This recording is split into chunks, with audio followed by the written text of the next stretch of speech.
Hi ಎಲ್ರಿಗೂ ನಮಸ್ಕಾರ bus ಎಲ್ರು ಚೆನ್ನಾಗಿದ್ದೀರ ಅಂದ್ಕೊಂಡಿದ್ದೀನಿ. ಇವತ್ತು ಬಂದುಬಿಟ್ಟು first India versus England first ODI series ಯಾವ ಥರ ಇದೆ, ಯಾವ ಥರ ಇಲ್ಲ, ಪ್ಲೇಯಿಂಗ್ 11 ಅಂತ ಅದ್ರ ಬಗ್ಗೆ ಡಿಸ್ಕಷನ್ ಮಾಡ್ತಾರೆ. ವೀಡಿಯೋ ಸ್ಟಾರ್ಟ್ ಮಾಡೋಣ ಬನ್ನಿ. ಇನ್ನು ತಡ ಮಾಡಿದೆ ಏನಪ್ಪ ಅಂದರೆ ಇಲ್ಲಿ ಓಪನರ್ಸ್ ಯಾರಾಗಿರ್ತಾರಪ್ಪ ಅಂತಂತಂದರೆ ಫಸ್ಟ್ ಮೂಮೆಂಟ್ ನಮ್ಮ ರೋಹಿತ್ ಶರ್ಮಾ ಅವರೇ ಕ್ಯಾಪ್ಟನ್ ಲೀಡಾಗಿ ನಡೆಸ್ಕೊಂಡು ಹೋಗ್ತಿರ್ತಾರೆ ಅಂತಲೇ ಹೇಳ್ಬೋದು. ಇಲ್ಲಿ ರೋಹಿತ್ ಶರ್ಮಾ ಅವರಿಗೆ ಪಾರ್ಟ್ನರ್ ಆಗಿಬಿಟ್ಟು ಯಾರು ಬರ್ತಾರಪ್ಪ ಅಂದರೆ ಅದು ನಮ್ಮ ವೈಸ್ ಕ್ಯಾಪ್ಟನ್ ಶುಭನ್ ಗಿಲ್ ಅವ್ರು ಬರ್ತಾರೆ ಅಂತಲೇ ಹೇಳ್ಬೋದು. ಬೇರೆ ಯಾರು ಇಲ್ಲ ಗುರು. ಯಶಸ್ವಿ ಜೋಶಾಲ್ ಅವರು ಇಲ್ಲಿ ಬಂದುಬಿಟ್ಟು ಬ್ಯಾಕಪ್ ಆಗಿರ್ತಾರೆ ಅಂತಲೇ ಹೇಳ್ಬೋದು. ಜೋಶಾಲ್ ಅವರು ಅಂದ್ಬಿಟ್ಟು ಏನಕ್ಕಪ್ಪ ಅಂದರೆ ಶುಭನ್ ಗಿಲ್ ಅವ್ರು ಏನೋ ಪರ್ಫಾರ್ಮೆನ್ಸ್ ಇಲ್ಲ ಅಂದರೆ ಜೈಸ್ವಾಲ್ ಅವ್ರನ್ನ ಒಳಗಡೆ ಟೀಮ್ ಒಳಗಡೆ ತರಕ್ಕೆ ನೋಡ್ತಿರ್ತಾರೆ ಪ್ಲೇಯಿಂಗ್ 11ನಲ್ಲಿ. ಇವತ್ತು ಬಂದುಬಿಟ್ಟು ಪಕ್ಕ ವೈಸ್ ಕ್ಯಾಪ್ಟನ್ ಅವರು ಇರ್ತಾರೆ. ಓಪನರ್ಸ್ ಬಂದುಬಿಟ್ಟು ಕ್ಯಾಪ್ಟನ್ ಒಂದು ವೈಸ್ ಕ್ಯಾಪ್ಟನ್ ಬಂದುಬಿಟ್ಟು ಓಪನರ್ಸು. ಆಮೇಲೆ 1 ಬರೋದಾದ್ರೆ ನಮ್ಮ ವಿರಾಟ್ ಕೊಹ್ಲಿ ಅವರು. ಅದು ಬಿಟ್ಟರೆ ಬೇರೆ ಯಾರು ಬರೋಲ್ಲ ಗುರು. ಪರ್ಫಾರ್ಮೆನ್ಸ್ ಕಳ್ಕೊಂಡ್ರು ಅಷ್ಟೇ, ಪರ್ಫಾರ್ಮೆನ್ಸ್ ಇದ್ದರೂ ಅಷ್ಟೇ ವಿರಾಟ್ ಕೊಹ್ಲಿ ಅವರೇ ಬರೋದು. ಇಲ್ಲಿ ಬಂದುಬಿಟ್ಟು 4th ಜೋನ್ ಮತ್ತು 5th ಇಲ್ಲಿ ಬರೋದಾದರೆ ನನ್ನ ಪ್ರೊಡಕ್ಷನ್ ಪ್ರಕಾರ KL ರಾಹುಲ್ ಅವ್ರು ಬಂದುಬಿಟ್ಟು 2 ಡೌನ್ ಬರ್ತಾರೆ ಅಂತ ಅಂದ್ಕೊಂಡಿದ್ದೀನಿ ಗುರು. KL ರಾಹುಲ್ ಬಂದುಬಿಟ್ಟು 4 ಬರ್ತಾರೆ. ಇಲ್ಲಪ್ಪ ಅಂದರೆ ಶ್ರೇಯಸ್ ಅಯ್ಯರ್ ಅವ್ರು ಬರ್ತಾರೆ. ಏನೂ ಇಲ್ಲ, ಒಂದೊಂದು ಪ್ಲೇಸ್ ವೇರಿಯೇಷನ್ ಆಗ್ತದೆ ಅಷ್ಟೇ, ಏನಿಲ್ಲ. 4 ಬಂದುಬಿಟ್ಟು KL ರಾಹುಲ್ ಅವರು ಇದ್ದಾರೆ. 5th ಬಂದುಬಿಟ್ಟು ನಮ್ಮ ಶ್ರೇಯಸ್ ಅಯ್ಯರ್ ಅವರು ಇದ್ದಾರೆ.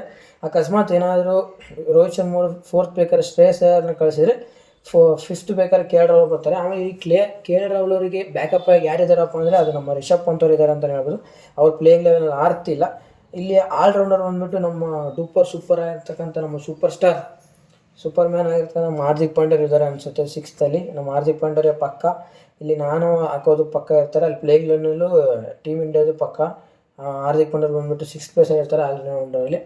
ಇಲ್ಲಿ ಇದು ವಿದರ್ಭ ಸ್ಟೇಡಿಯಂ ಬಂದುಬಿಟ್ಟು ಸ್ಪಿನ್ನರ್ಸ್ಗೆ ಭಾಳ ಇದಿರೋದ್ರಿಂದ, ಈಸಿ ಇರೋದ್ರಿಂದ ಇಲ್ಲಿ ಬಂದುಬಿಟ್ಟು ಸ್ಪಿನ್ನರ್ಸ್ ಭಾಳ ಹವಾ ಮೇಂಟೈನ್ ಮಾಡ್ಬೋದು ಅಂತಲೇ ಹೇಳ್ಬೋದು. ಏನಕ್ಕಪ್ಪ ಅಂದರೆ ಅಷ್ಟೊಂದು ಅದ್ದೂರಿಯ ವಿಕೆಟ್ಸ್ ಇದೆ ಗುರು ಸ್ಪಿನ್ನರ್ಸಿಗೆ. 320 ವಿಕೆಟ್ಸ್ ಇದ್ದಾವೆ. ಅದಕ್ಕೋಸ್ಕರ ನಾನು ಸ್ಪಿನ್ನರ್ಸ್ನ ಮೂವರು ನೀಡೋಕ್ಕೆ ಇಷ್ಟಪಡ್ತೀನಿ. ಯಾರ್ಯಾರಪ್ಪ ಅಂತಂದರೆ ಅಕ್ಷರ್ ಪಟೇಲ್ ಅವರು ಬಂದುಬಿಟ್ಟು 7th ಪ್ಲೇಸಲ್ಲಿ ಬರ್ತಾರೆ ಅನಿಸುತ್ತೆ. ಅಕ್ಷರ್ ಪಟೇಲ್ ಬಂದುಬಿಟ್ಟು ಪಕ್ಕ ಇರ್ತಾರೆ ಇವತ್ತು ಪ್ಲೇಯಿಂಗ್ 11ನಲ್ಲಿ ಇಂಗ್ಲೆಂಡ್ ಮೇಲೆ. ಆಮೇಲೆ ನೆಕ್ಸ್ಟ್ ಬರೋದ್ರೆ ನಮ್ಮ ಜಡೇಜಾ ಅವರು ಇರ್ತಾರೆ ಸ್ಪಿನ್ನರ್ಸಲ್ಲಿ. ಜಡೇಜಾ ಮತ್ತು ಅಕ್ಷರ್ ಪಟೇಲ್ ಅವರು ಪಕ್ಕ ಇರ್ತಾರೆ. ಇಲ್ಲಿ ಒಂದೇನಪ್ಪ ಅಂತಂತಂದರೆ ಇಲ್ಲಿ ಮೊಹಮ್ಮದ್ ಶಮಿನ ಫಾಸ್ಟ್ ಬೌಲರ್ ಹಾಕೋಣ ಅಂದ್ಕೊಂಡಿದ್ದೆ ಮೂವರಲ್ಲಿ. ಇಲ್ಲಿ ಸ್ಪಿನ್ನರ್ಸ್ ಭಾಳ ವರ್ಕೌಟ್ ಆಗೋದ್ರಿಂದ ನಾನು ಇಲ್ಲಿ ವರುಣ್ ಚಕ್ರವರ್ತಿ ಅವ್ರನ್ನ ಇಂಟ್ರೊಡ್ಯೂಸ್ ಮಾಡೋಕ್ಕೆ ಇಷ್ಟಪಡ್ತೀನಿ ಗುರು. ವರುಣ್ ಚಕ್ರವರ್ತಿ ಅವರ ಪರ್ಫಾರ್ಮೆನ್ಸ್ ಅಲ್ಟ್ರಾ ಮುಕ್ಕಾರು ಇದೆ ಅಂತಲೇ ಹೇಳ್ಬೋದು ಮೊನ್ನೆ T20 ಅದಕ್ಕೋಸ್ಕರ ಇಲ್ಲಿ ನಾನು ವರುಣ್ ಚಕ್ರವರ್ತಿ ಅವ್ರನ್ನ ಇಲ್ಲಿ ಮೂವರ ಸ್ಪಿನ್ನರ್ಸ್ ನೋಡೋಕ್ಕೆ ಇಷ್ಟಪಡ್ತೀನಿ. ಒಂದು ಬಂದುಬಿಟ್ಟು ಅಕ್ಷರ್ ಪಟೇಲ್, ಜಡೇಜಾ, ವರುಣ್ ಚಕ್ರವರ್ತಿ ಅವರು. ಇವರು ಮೂವರು ಬಂದುಬಿಟ್ಟು ಪ್ಲೇಯಿಂಗ್ 11ನಲ್ಲಿ ಇರ್ತಾರೆ ಇವತ್ತಿನಲ್ಲಿ.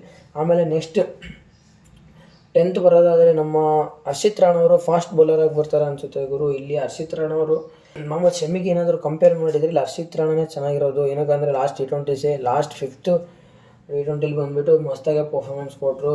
3 ವಿಕೆಟ್ಸ್ ತೆಗೆದ್ಬಿಟ್ಟು ಶಿವಮ್ ದುಬೆ ಕನ್ಸಿಸ್ಟೆನ್ಸಲ್ಲಿ ಬಂದುಬಿಟ್ಟು.